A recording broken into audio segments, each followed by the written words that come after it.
Assalamualaikum warahmatullahi wabarakatuh. Waalaikumsalam warahmatullahi wabarakatuh. Salam sejahtera buat kita semua. Yang saya hormati Wakil Kepala Sekolah SDN Bambu Apus 01 Ibu Lismiati SPD selaku bidang kesiswaan, serta Bapak Ibu Guru SDN Bambu 1.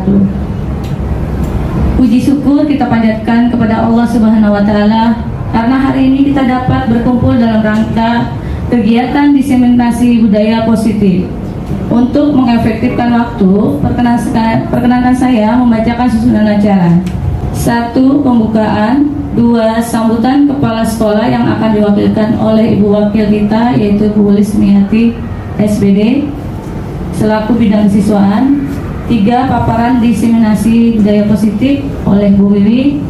4. Doa. 5. Tanya jawab. 6. Penutup. Sebelum acara kita mulai, marilah kita sama-sama mengucapkan basmalah. Mari sama-sama kita mendengarkan sambutan dari Ibu Wakil Kepala Sekolah Bidang Kesiswaan, yaitu Ibu Lismiati SPD. Dipersilakan.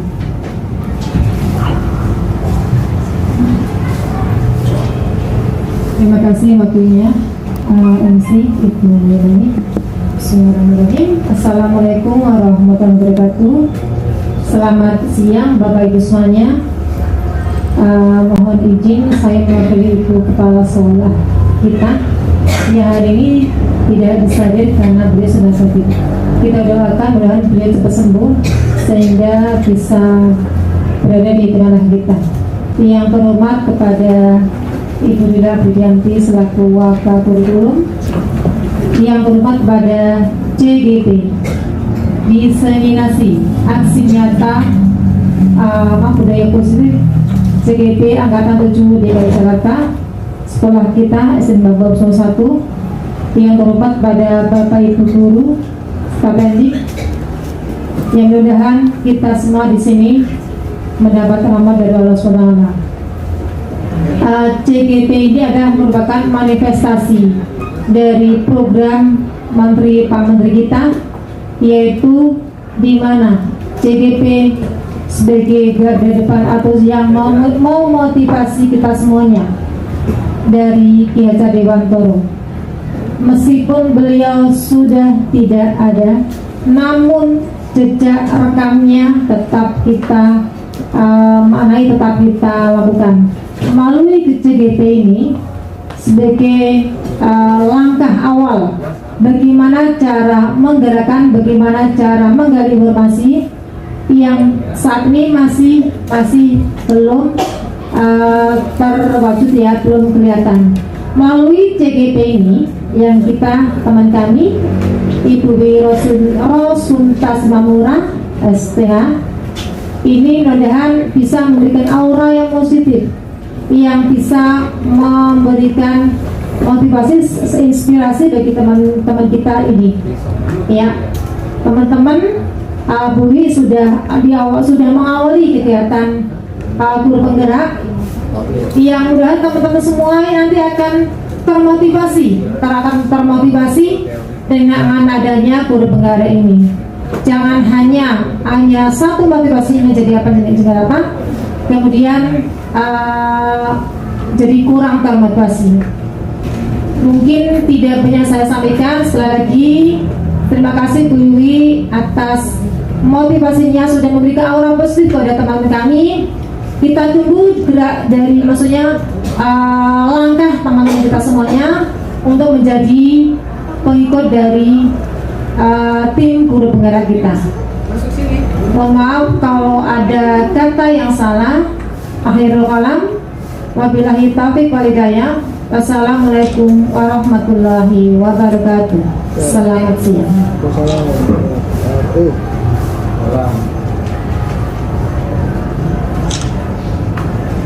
Terima kasih kepada Ibu Lis selaku Wakil Kesiswaan.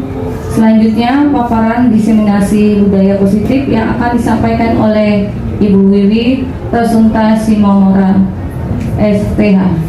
Dipersilahkan.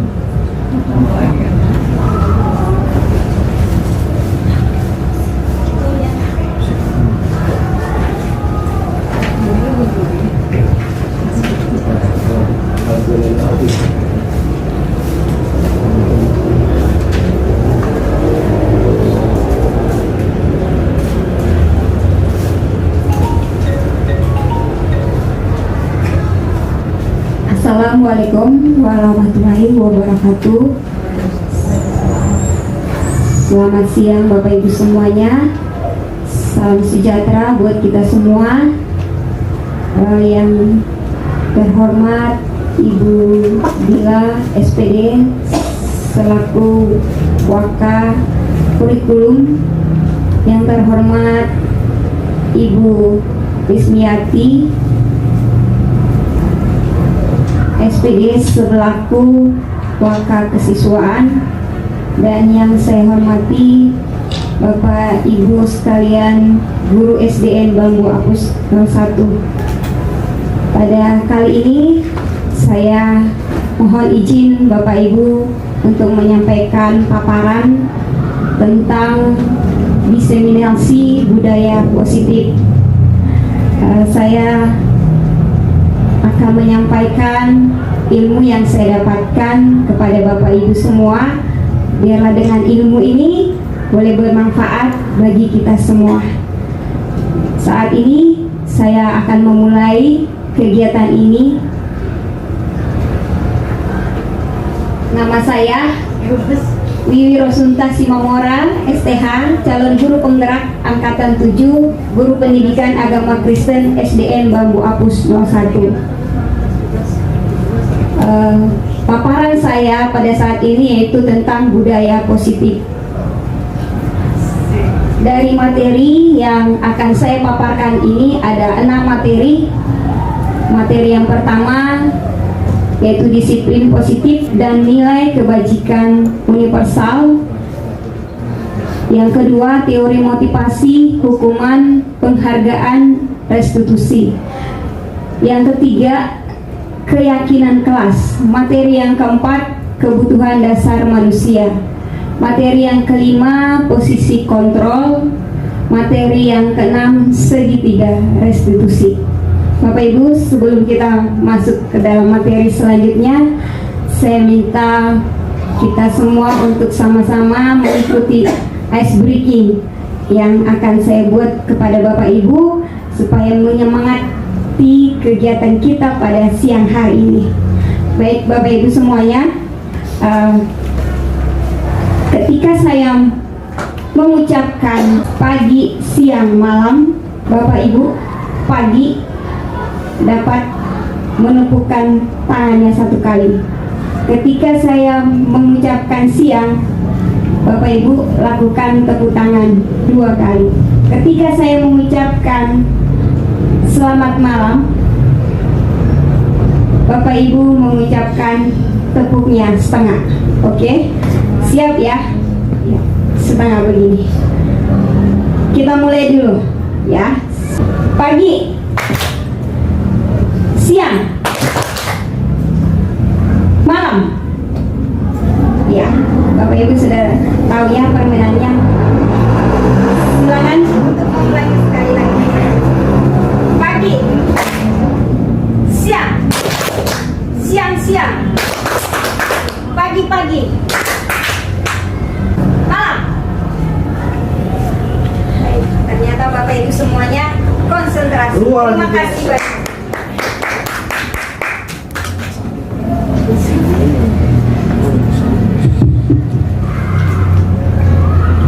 Oke, baik Bapak Ibu, kita akan lanjut ke materi selanjutnya.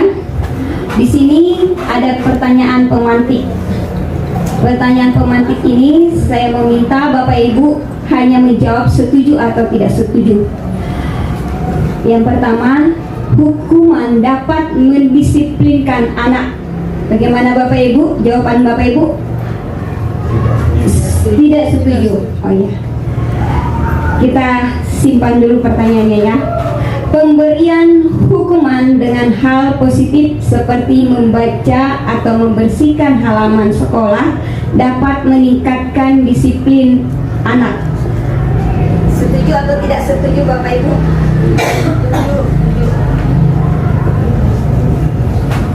Yang ketiga, memberi penghargaan dapat meningkatkan motivasi belajar anak. Setuju atau tidak setuju Bapak Ibu? Tidak setuju. Tidak setuju. Baik. Kita simpan pertanyaan ini ya. Bapak Ibu, kita akan masuk dalam kegiatan cobalah buka. Di sini saya meminta kepada Bapak Ibu untuk melakukannya, ya, menggenggam tangan Bapak Ibu. Silakan tangan yang mana saja, ya. Saya buat 2 kelompok. Kelompok A sebelah sini, ya. Kelompok B sebelah sini. Baik Bapak Ibu.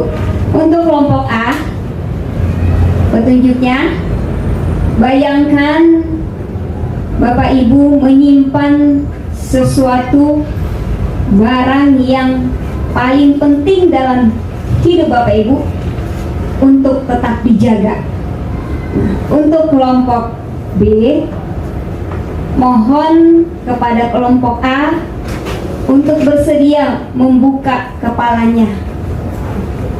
Terserah Bapak Ibu bagaimana caranya, ya. Boleh dengan menggelitik temannya, atau merayu, atau membujuknya, atau juga memarahi, dan juga boleh memberikan uang Anda. Silakan, mulai sekarang dilakukan.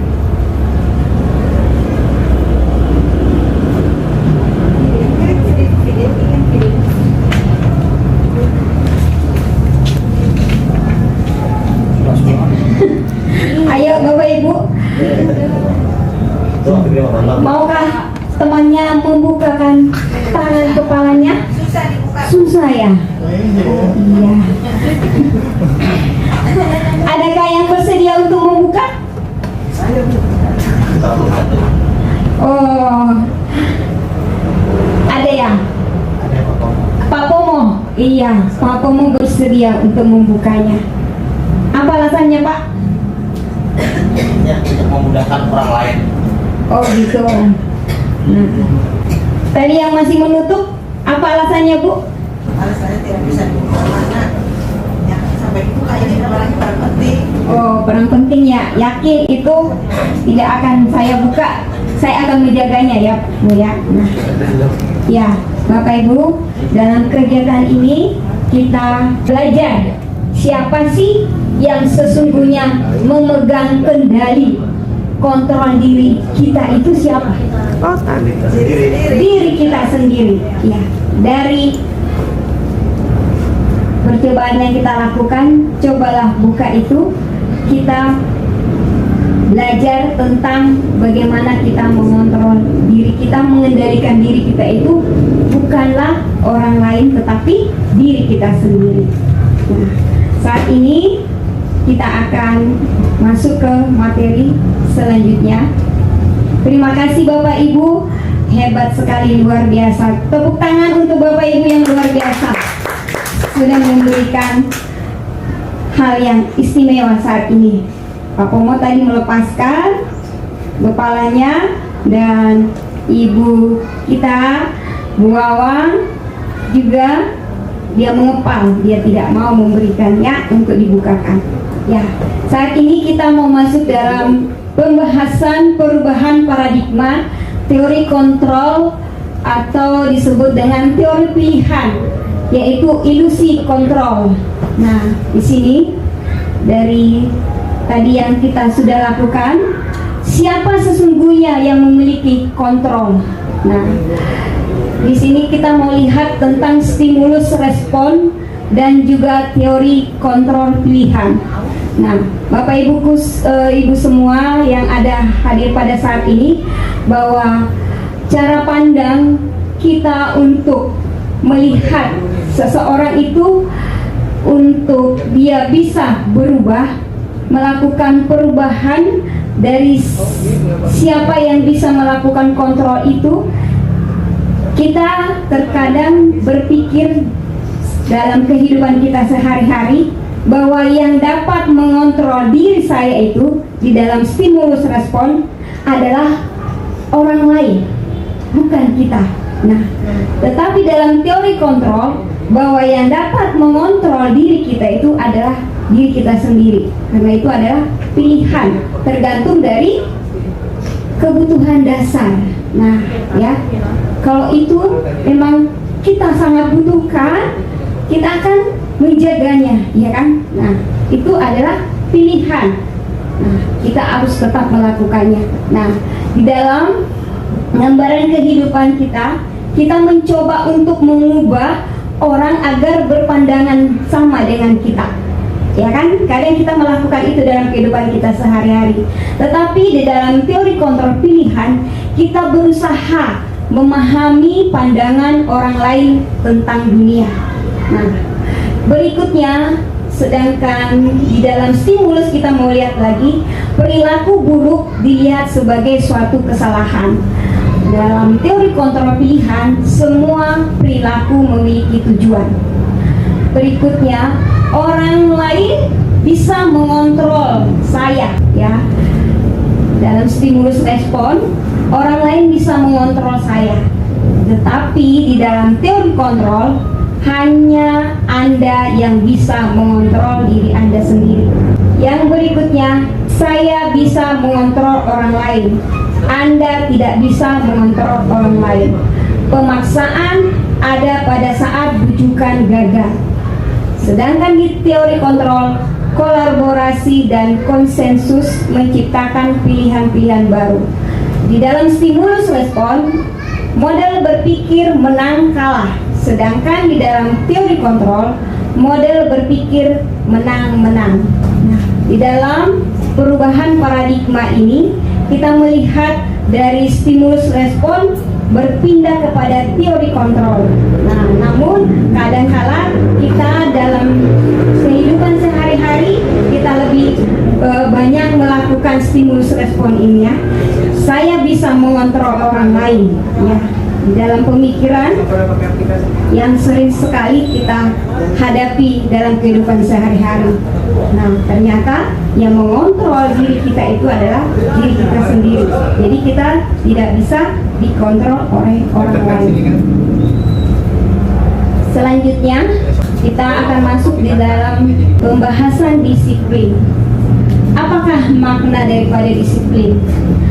Sebelum kita masuk ke situ, Bapak Ibu, disiplin itu apa ya?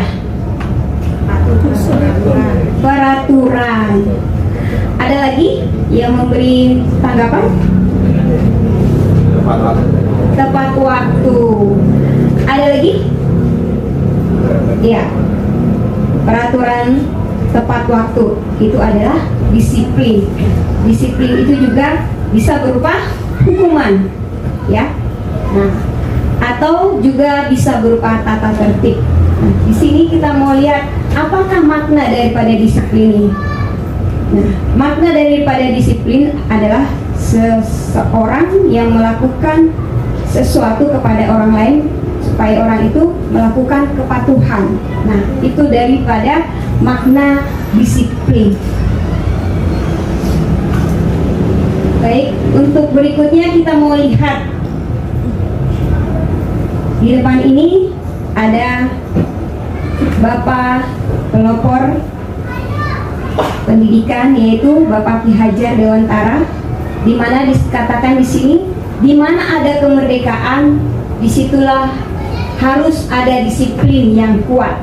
Sungguh pun disiplin itu bersifat self-disiplin, yaitu kita sendiri yang mewajibkan kita dengan sekeras-kerasnya, tetapi itu sama saja. Sebab jikalau kita tidak cakap melakukan self-disiplin, wajiblah penguasa lain mendisiplinkan diri kita. Dan peraturan demikianlah, itulah harus ada di dalam suasana yang merdeka. Nah, menurut Bapak Ki Hajar Dewantara tentang disiplin, di mana disiplin itu adalah kemerdekaan, ya. Disiplin itu adalah kemerdekaan. Sedangkan tadi kita sama-sama melihat bahwa disiplin itu adalah aturan, tata tertib, bisa juga hukuman. Nah, sedangkan menurut Bapak Ki Hajar Dewantara, di sini dikatakan disiplin itu merupakan kemerdekaan yang di situ adalah disiplin yang menguatkan. Nah, Bapak Ibu semua, ini pembahasan tentang nilai-nilai kebajikan universal. Nilai-nilai kebajikan universal adalah sifat positif manusia yang merupakan tujuan mulia yang ingin dicapai setiap individu. Nilai-nilai tersebut bersifat universal dan lintas bahasa, suku, bangsa, agama maupun latar belakang. Setiap perilaku perbuatan memiliki suatu tujuan menurut William Glasser pada teori kontrol. Dengan mengalihkan nilai-nilai kebajikan yang diyakini seseorang, maka motivasi intrinsiknya akan terbangun, sehingga menggerakkan motivasi dari dalam untuk dapat mencapai tujuan mulia yang diinginkan. Nah, Bapak Ibu semuanya, nilai-nilai kebajikan yang universal ini merupakan tujuan yang mulia yang akan dicapai oleh anak-anak Indonesia yang dikenal dengan profil Pancasila. Nilai-nilai, sifat-sifat baik,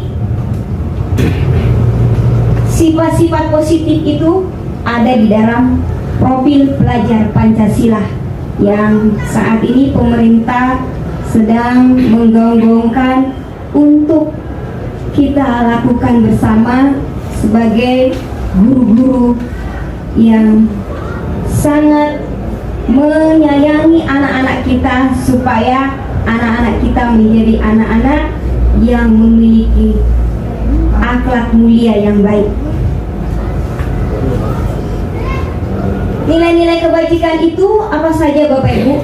Nah, di sini ada banyak sekali ya. Peduli, kebersihan, komitmen, belas kasih, percaya diri, berbelas kasih, bertujuan, tenggang rasa, gotong royong, rajin, keberanian, kesatuan, kreatif, semangat, kedermawanan,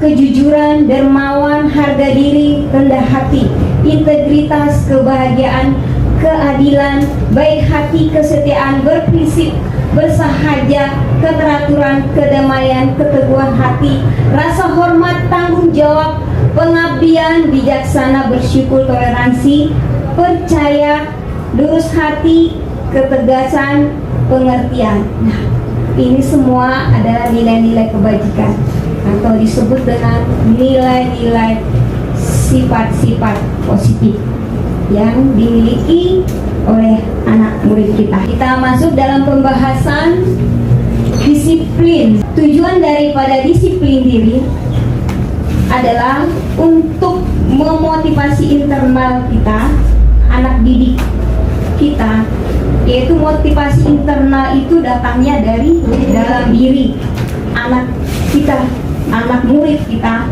supaya dia memiliki kebajikan universal, ya. Kebajikan universal yang mana? Yang ini. Jadi tujuan daripada disiplin diri itu untuk memotivasi anak didik kita supaya dia memiliki perubahan dari dalam dirinya untuk dia mau melakukan sifat-sifat positif dalam kehidupannya, ya. Nah, pembahasan berikutnya teori motivasi, hukuman, dan penghargaan restitusi. Dalam teori ini, teori motivasi perilaku manusia, ada disebut dengan motivasi eksternal dan motivasi internal. Motivasi eksternal itu apa saja Bapak Ibu? Motivasi eksternal itu yaitu menghindari ketidaknyamanan atau hukuman. Apa yang akan terjadi apabila saya tidak melakukannya. Nah, jadi dia melakukan kepatuhan, disiplin hanya untuk menghindari ketidaknyamanan atau hukuman. Nah, yang kedua, motivasi eksternal yang kedua, untuk mendapatkan imbalan dari orang lain atau institusi apa yang akan saya dapatkan apabila saya melakukannya. Jadi motivasi dia untuk melakukan sesuatu hanya karena ingin mendapatkan imbalan atau penghargaan. Nah, Sedangkan motivasi internal atau disebut dengan disiplin positif itu adalah untuk menghargai diri sendiri. Saya akan menjadi orang seperti apa apabila saya melakukannya. Nah, jadi kepatuhan yang dilakukan oleh murid kita itu kita bisa lihat dia patuh karena apa?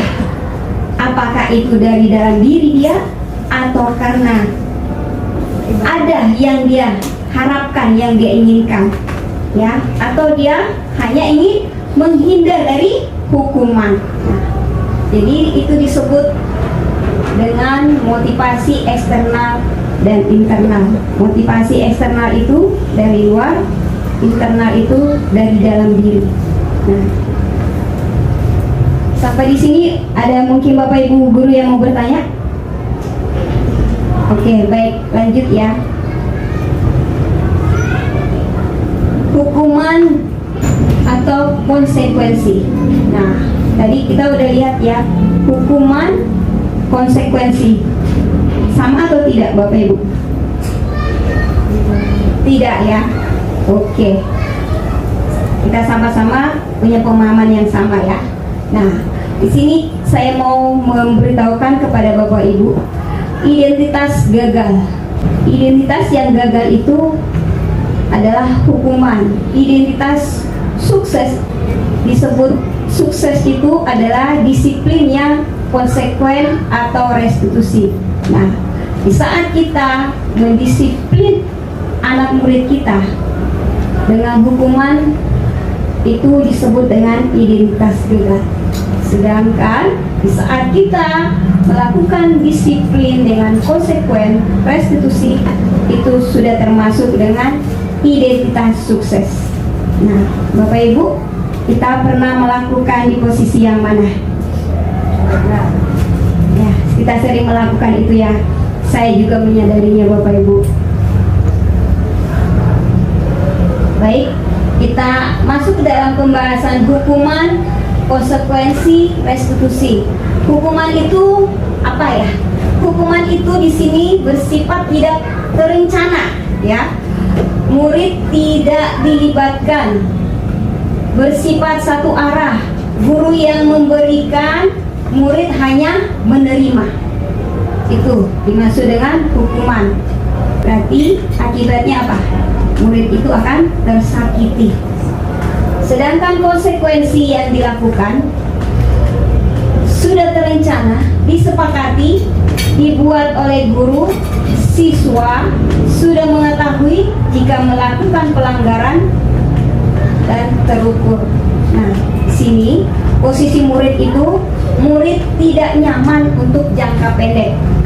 Nah, sedangkan restitusi, proses menciptakan kondisi murid untuk memperbaiki kesalahan mereka sehingga murid dapat kembali pada kelompoknya dengan karakter yang lebih kuat. Murid dilatih mencari solusi sendiri, berpikir keinginannya dan bagaimana memperlakukan orang lain.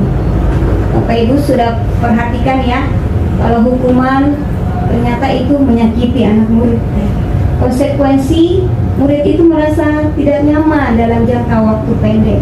Nah, sedangkan restitusi itu melatih anak untuk mencari solusi sendiri, berpikir sendiri bagaimana ia dapat menyelesaikan masalahnya dan memperlakukan orang lain itu seperti apa.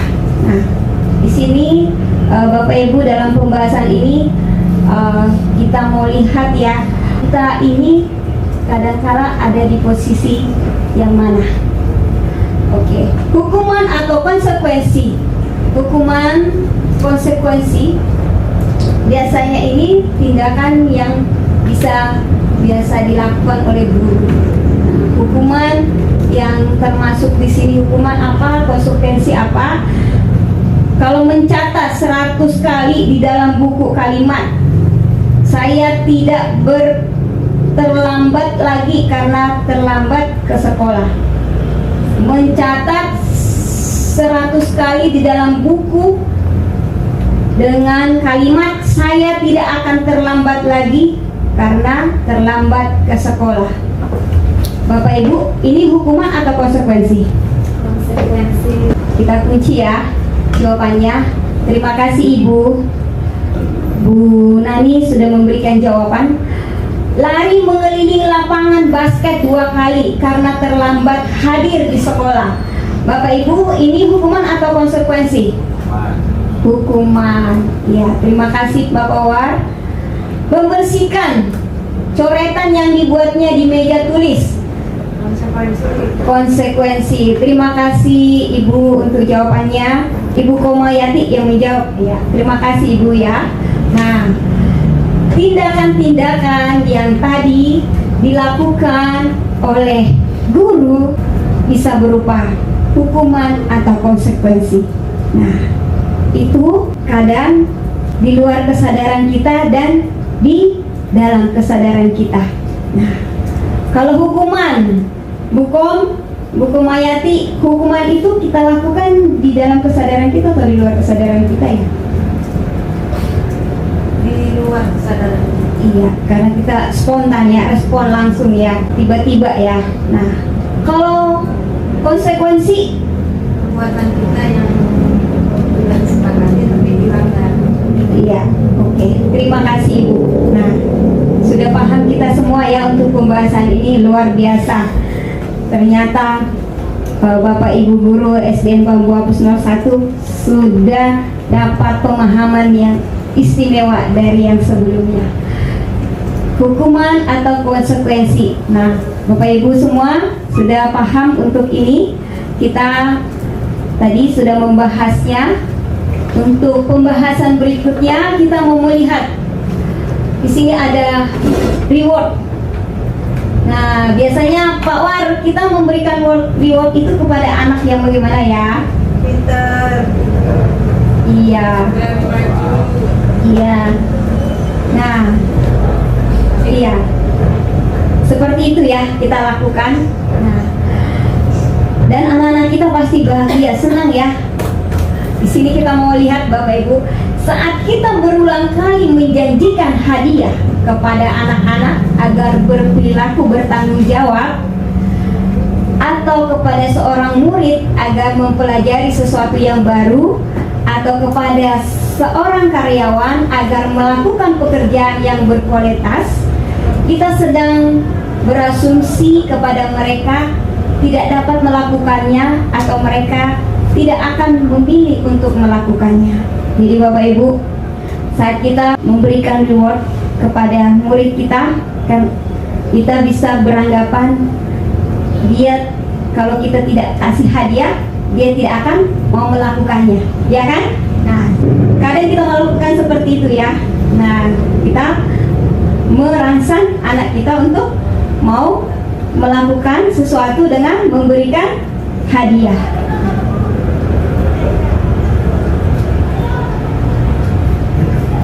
Keyakinan kelas.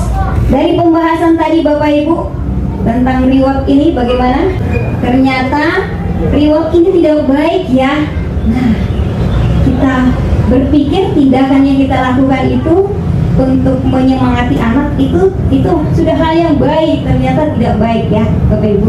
Terima kasih. Ternyata Bapak Ibu masih memperhatikan dengan fokus pembahasan ini. Terima kasih untuk Bapak Ibu. Tepuk tangan buat Bapak Ibu semuanya, luar biasa hebat. Di siang hari begini sebenarnya udah ngantuk ya. Oke, kita masuk kepada pembahasan keyakinan kelas. Nah, tadi Bapak Ibu sudah kita bahas tentang nilai-nilai universal. Nilai-nilai universal atau sifat-sifat positif. Sifat-sifat positif itu harus diyakini dan disepakati bersama untuk dilakukan. Nah, kita mau belajar di sini tentang keyakinan kelas. Apa sih itu ya keyakinan kelas itu? Nah, mengapa keyakinan kelas? Mengapa tidak peraturan kelas? Peraturan hanya satu arah. Oh, peraturan hanya satu arah. Kalau keyakinan dibuat peraturan itu dengan siswanya sendiri jadi 2 arah. Oh, ada jadi 2 arah. Terima kasih Ibu Komayati, luar biasa, hebat Bu Kom ya. Nah, mengapa keyakinan kelas, mengapa tidak peraturan kelas? Sudah dijawab oleh Bu Kom bahwa keyakinan kelas itu bisa disepakati dua arah ya, sedangkan peraturan hanya satu arah ya. Sama-sama kita memahami itu ya. Oke, luar biasa Bapak Ibu, ternyata sudah mengerti. Keyakinan mengacu dari dalam diri individu. Keyakinan adalah kepercayaan ya. Sedangkan peraturan adalah tatanan yang dirinci yang berasal dari luar diri individu ya. Jadi di sini keyakinan itu mengacu dari dalam diri. Keyakinan yang muncul atau yang ada dari dalam diri. Sedangkan peraturan itu tatanan rincian yang berasal dari luar diri individu. Baik, Bapak Ibu sudah paham ya untuk pembahasan ini, tadi sudah disampaikan oleh Bu Komayati. Nah, kegiatan pendalaman keyakinan kelas yang nanti akan Bapak Ibu bisa lakukan di kelas masing-masing. Untuk penyampaian tentang keyakinan kelas ini dapat dipraktekkan dalam kegiatan kelas Bapak Ibu masing-masing, yaitu tabel T dan tabel Y. Nah, tabel T dan tabel Y. Tabel Y yang ini, tabel T yang ini. Yang tampak seperti dan tidak tampak seperti, itu tabel T. Tabel Y yang sebelah sini, yang di tengah, yaitu keyakinan. Nah, hormat. Nah, terdengar bagaimana? Terlihat. Nah, bagaimana? Berperilaku bagaimana? Nah, hormat. Kami meyakini bahwa sangat penting untuk menghormati semua orang dan barang milik orang lain. Oke, ya. Nah, itu nanti di sini ya, tampak seperti. Tidak tampak seperti berarti apa? Kami tidak meyakini untuk menghormati semua orang dan barang orang lain. Nah, ini tampak seperti itu hal yang positif, tidak tampak seperti itu hal yang negatif. Baik Bapak Ibu, itu ya nanti dalam kegiatan pendalaman keyakinan kelas yang akan Bapak Ibu bisa praktekkan. Nah, di dalam kegiatan pendalaman keyakinan kelas itu tabel Y dan T bisa dipraktekkan untuk membuat keyakinan kelas bersama dengan anak murid kita. Nah, keyakinan yang disepakati bersama. Nah, caranya seperti ini. Nah, di sini tadi hormat. Nah, terdengarnya seperti apa? Terlihat, berperilakunya seperti apa? Nah, terlihatnya seperti apa? Satu orang berbicara, terdengar satu orang berbicara, yuk saya bantu, kita bisa selesaikan ini bersama. Tolong permisi, boleh saya pamit, nanti akan segera saya kembalikan. Nah, itu adalah kegiatan pendalaman keyakinan kelas dalam tabel T dan Y yang bisa Bapak Ibu praktekkan nanti di kelas ya, tentang tampak seperti atau tidak tampak seperti.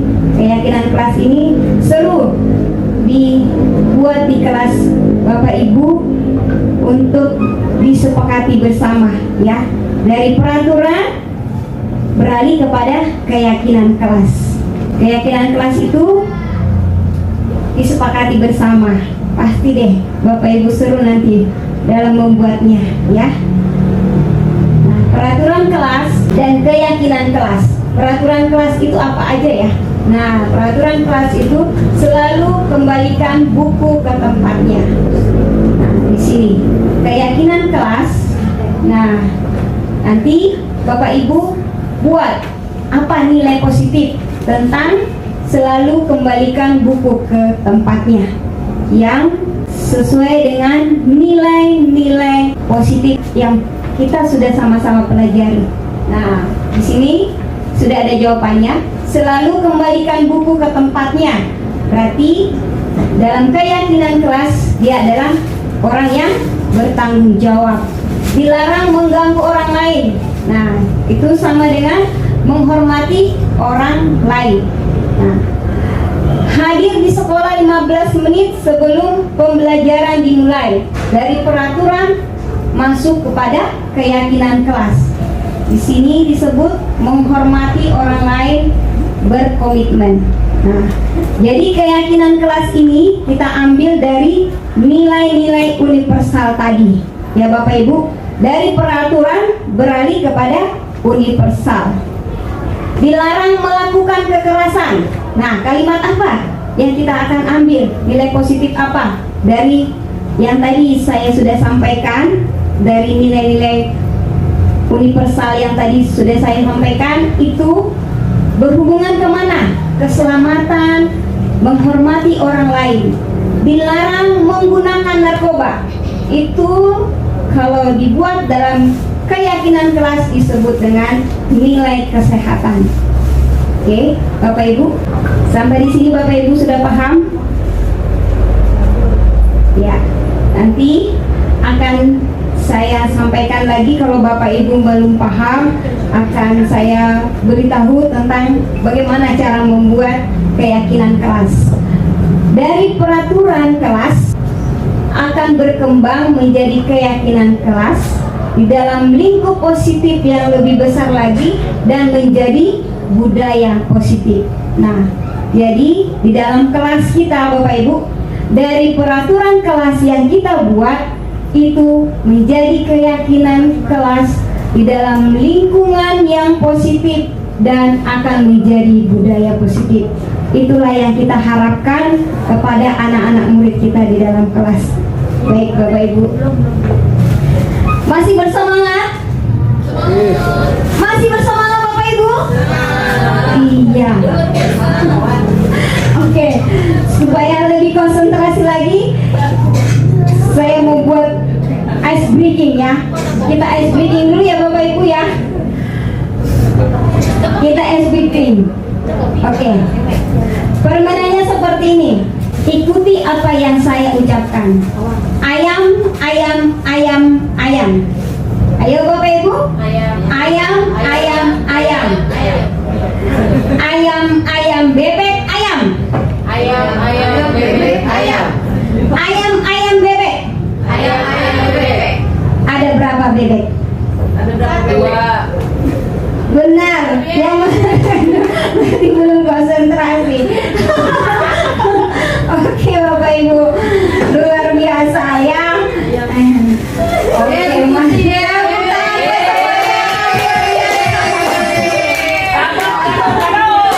Oke, sekali lagi ya. Sudah konsentrasi atau belum? Bebek, ayam, ayam. Ayam, bebek, ayam, ayam. Ada berapa bebek?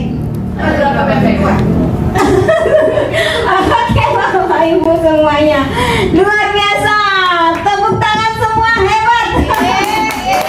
Oke, Bapak Ibu, kita masuk dalam pembahasan kebutuhan dasar manusia. Nah, kebutuhan dasar manusia ini adalah termasuk kasih sayang, rasa diterima, love blending, kekuasaan, kebebasan, kesenangan. Jadi kebutuhan dasar manusia supaya dia dapat bertahan hidup, dia harus memiliki 1, 2, 3, 4. Nah, semua ini harus dimiliki oleh anak murid kita dan semua warga sekolah yang ada. Kalau kebutuhan dasar ini tidak terpenuhi, maka yang terjadi adalah hal-hal yang tidak diinginkan. Karena itu kebutuhan dasar ini harus terpenuhi. Nah, Bapak Ibu semuanya, tanpa kita sadari ya, ternyata anak kita kalau dia melakukan pelanggaran, nah pelanggaran itu pasti bertentangan dengan nilai-nilai positif ya, dengan nilai-nilai positif. Nah, kalau dia sudah melakukan pelanggaran, berarti kebutuhan dasarnya tidak terpenuhi ya. Nah, Jadi Bapak Ibu, kalau ada anak murid kita yang melakukan pelanggaran, kita sudah tahu apa yang harus kita lakukan, ya. Nah, ternyata kebutuhan dasarnya itu tidak terpenuhi. Nah, supaya kebutuhan dasarnya terpenuhi, kita harus tahu dia itu butuh apa, ya. Jadi Bapak Ibu semua, kita harus mengerti, ya. Nah, posisi kontrol restitusi. Posisi kontrol restitusi ini ada penghukum, pembuat rasa bersalah, teman, pemantau, manajer. Melalui serangkaian riset dan berdasarkan pada teori kontrol Dr. William Gerson berkesimpulan ada 5 posisi kontrol yang diterapkan seorang guru, orang tua, ataupun atasan dalam melakukan kontrol. Nah, saat anak kita melakukan kesalahan, nah, posisi kontrol kita ada di mana? Kita itu ada di penghukum atau pembuat rasa bersalah, atau kita sebagai teman atau pemantau atau manajer. Bapak Ibu, kita lebih banyaknya di mana? Saat anak murid kita melakukan kesalahan. Nah, dia melakukan kesalahan. Untuk memperbaiki kesalahan itu, kita ada di posisi mana Bapak Ibu? Penghukum, ya. Kita masih lebih banyak di situ, ya Pak, ya. Ya, lebih baik kita sadar, ya Pak, ya. Nah, ternyata yang paling bagus yaitu kita harus menjadi manajer. Iya. Nah, marilah kita menyadarkan diri untuk berubah, ya. Saya juga belajar berubah. Saya juga ada di atas penghukum, sering sekali saya melakukan itu. Oke. Nah, Bapak Ibu, di sini dalam motivasi identitas gagal, identitas berhasil, sukses. Motivasi kita sebagai guru itu, identitas kita mau identitas yang gagal atau identitas berhasil dari luar, atau kita mau memiliki identitas berhasil, sukses, kontrol diri dari diri kita. Nah, kita mau di posisi yang mana? Yang identitas gagal, yang tadi itu penghukum. Nah, ya, atau kita mau di identitas berhasil, sukses, mengontrol diri, kita sebagai teman atau pemantau, atau kita mau di identitas yang berhasil mengontrol diri, yaitu manajer. Nah, sedangkan penghukum tadi itu dia adalah identitas gagal, penghukum dan pembuat rasa bersalah pada anak murid. Nah, kita maunya di sini, ya Bapak Ibu, ya, manajer, ya. Kita maunya manajer, ya Bapak Ibu, ya. Nah, mengontrol diri sendiri itu adalah identitas berhasil dalam mendisiplinkan diri. Baik Bapak Ibu,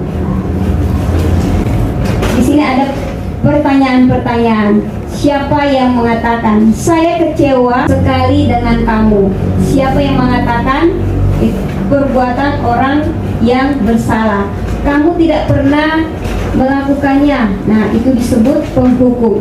Iya. Dari pertanyaan-pertanyaan ini, siapa yang mengatakan dia sebagai penghukum, sebagai teman, sebagai pembuat masalah bersalah, sebagai pemantau, sebagai manajer, atau sebagai penghukum?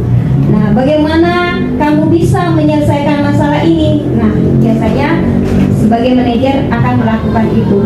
Nah, pertanyaan seorang guru, saya kecewa sekali dengan kamu.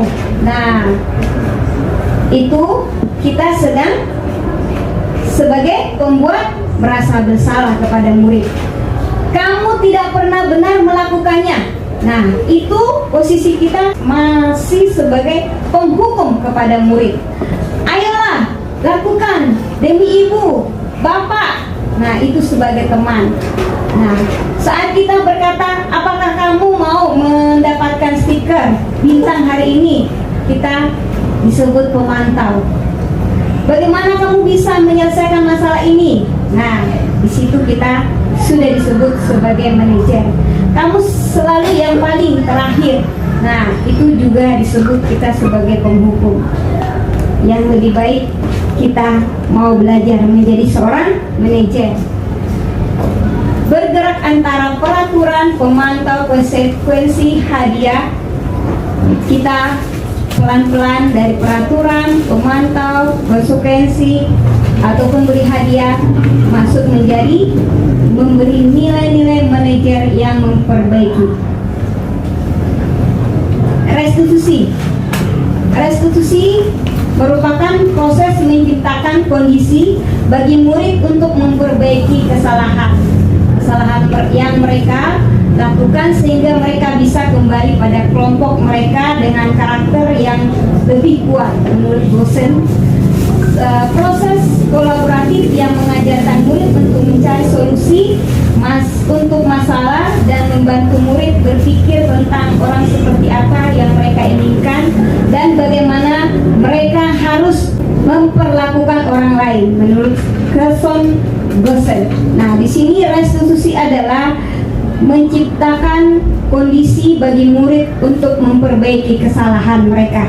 Kita tadi sudah singgung itu ya, memperbaiki kesalahan anak murid kita itu, kita posisinya ada di mana? Kita sebagai penghukum atau kita sebagai teman atau pemantau atau kita sebagai manajer. Nah, segitiga restitusi itu terdiri dalam 3 bagian. Dalam proses kegiatan, restitusi didasarkan pada prinsip-prinsip utama dari teori kontrol. Yang pertama, menstabilkan identitas. Yang kedua, validasi tindakan yang salah. Yang ketiga, menanyakan keyakinan.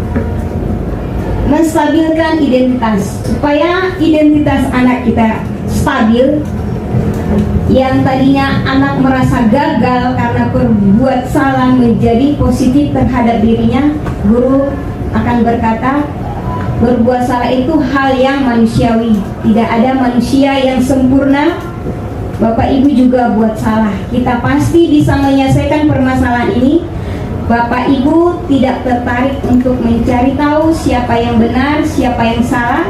Bapak Ibu lebih tertarik untuk menyelesaikan masalah. Kalau kamu menyalahkan dirimu sendiri terus-menerus, apakah kamu bersikap baik pada dirimu sendiri?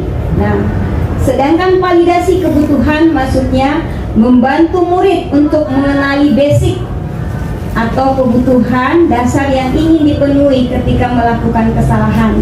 Pada dasarnya, setiap tindakan manusia tujuannya adalah memenuhi basic, apakah itu power, freedom, love and belonging, fun atau survival.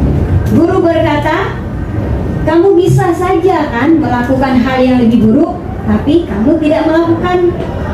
Kamu pasti punya alasan mengapa melakukannya. Apa yang penting bagi kamu? Kamu boleh tetap berusaha menjaga sikap itu, tapi tambahkan sikap yang lain, yang baru. Maukah kamu belajar cara lain untuk mendapat yang kamu butuhkan tanpa harus memukul?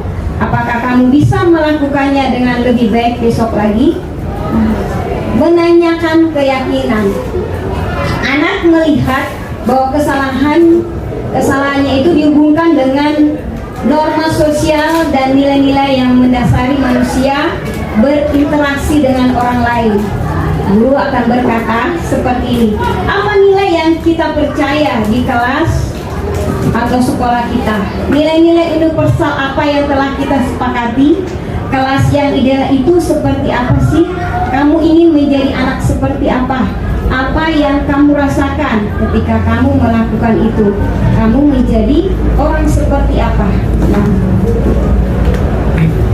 langkah-langkah Bapak Ibu semua, langkah-langkah untuk membuat keyakinan kelas. Nanti Bapak Ibu langsung praktekkan ya. Langkah-langkahnya yaitu berdiskusi, memunculkan peraturan yang perlu ditaati oleh warga kelas, mengubah peraturan menjadi kalimat yang positif, menyarikan peraturan-peraturan menjadi nilai-nilai kebajikan atau keyakinan, berdiskusi mengenai gambaran perilaku yang mencerminkan keyakinan kelas, berdiskusi mengenai peran seluruh warga kelas, meninjau ulang keyakinan kelas dari waktu ke waktu. Nah, inilah langkah-langkah utama dalam membuat keyakinan kelas. Nantinya Bapak Ibu di kelas Bapak Ibu masing-masing, silakan nanti dipraktekkan ya Bapak Ibu, nilai-nilai yang baik, yang positif yang kita dapatkan dari paparan ini. Mari kita lakukan sama-sama untuk mewujudkan murid yang mulia, yang memiliki nilai positif, yang memberikan mereka penguatan karakter yang baik ke depannya. Dalam pelaksanaan keyakinan kelas, Bapak Ibu nanti persilakan untuk melakukannya dengan muridnya masing-masing ya. Oke, di dalam pelaksanaan saya melakukannya di kelas agama Kristen dan Katolik tentang keyakinan kelas. Nah, Bapak Ibu melihat keseruan anak-anak kita dalam melakukannya ya. Berlomba-lomba untuk menuliskan apa keyakinan kelas yang akan disepakati bersama di dalam kelas agama Kristen dan Katolik. Di sini mereka membuat dari peraturan. Nah, itu menjadi keyakinan kelas. Dalam pelaksanaan restitusi yang saya lakukan yaitu penyelesaian permasalahan kepada anak yang bermasalah. Jadi restitusi ini sangat membantu anak-anak kita yang bermasalah ya. Mari kita lakukan itu Bapak Ibu. Seperti tadi kita harus melihat kebutuhan dasar apa yang harus dibutuhkan oleh anak itu supaya dia mengalami perubahan perilaku yang baik. Nah, dan juga ada penyelesaian pelanggaran yang dilakukan oleh anak didik karena dia telat masuk sekolah. Nah, saya menanyakan alasannya apa. Nah, di situ akan terjadi penyelesaian masalah yang nantinya akan merubah karakter daripada anak itu untuk melakukan yang baik. Kegiatan disiplin positif yang saya lakukan di dalam kelas agama Kristen Katolik, memberi salam dalam kegiatan pembelajaran, dan juga di kegiatan pembelajaran ini peserta didik menunjukkan kemampuannya, talentanya ya di dalam kreativitas mereka. Inilah kegiatan disiplin positif yang dilakukan anak-anak murid agama Kristen Katolik di SDN Bambu Apus 01 ini. Terima kasih Bapak Ibu semua dalam kegiatan ini. Biarlah bermanfaat buat Bapak Ibu semua, supaya kegiatan-kegiatan ini terus dilaksanakan oleh Bapak Ibu. Nah, keyakinan kelas, inilah keyakinan kelas yang kami sudah buat dan patuhi bersama-sama, sepakati bersama. Bertakwa kepada Tuhan Yang Maha Esa, bertanggung jawab, saling menghargai, dan tertib. Dan kesepakatan ini ditandatangani oleh anak murid itu sendiri untuk dipatuhi bersama. Ya, begitu Bapak Ibu. Inilah paparan saya yang saya berikan kepada Bapak Ibu yang hadir saat ini, bahwa di dalam budaya positif ini kita belajar ya. Dari kesimpulan ini saya mengambil kesimpulan, kita belajar bahwa kesadaran itu munculnya dari diri kita sendiri untuk kita mau melakukan hal-hal positif yang baik, bukan dari orang lain tetapi dari diri kita sendiri. Maka budaya positif itu akan dirasakan oleh anak murid kita dan seluruh warga sekolah SDN Bambu Apus 01. Terima kasih. Inilah paparan saya. Ada kata-kata saya yang tidak berkenan di Bapak Ibu semua, perilaku saya yang tidak berkenan, mohon dimaafkan. Terima kasih banyak.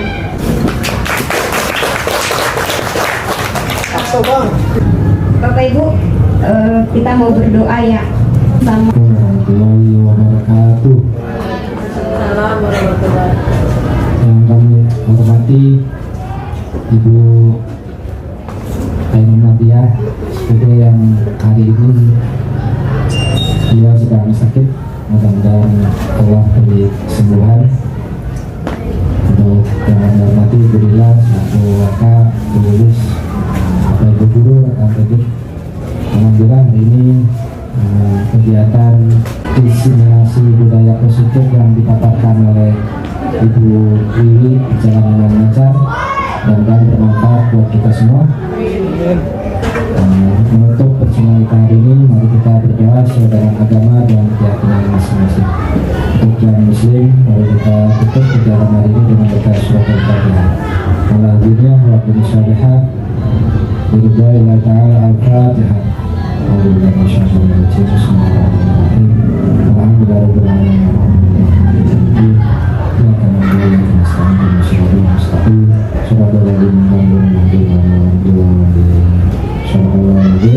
Selesai. Assalamualaikum warahmatullahi wabarakatuh.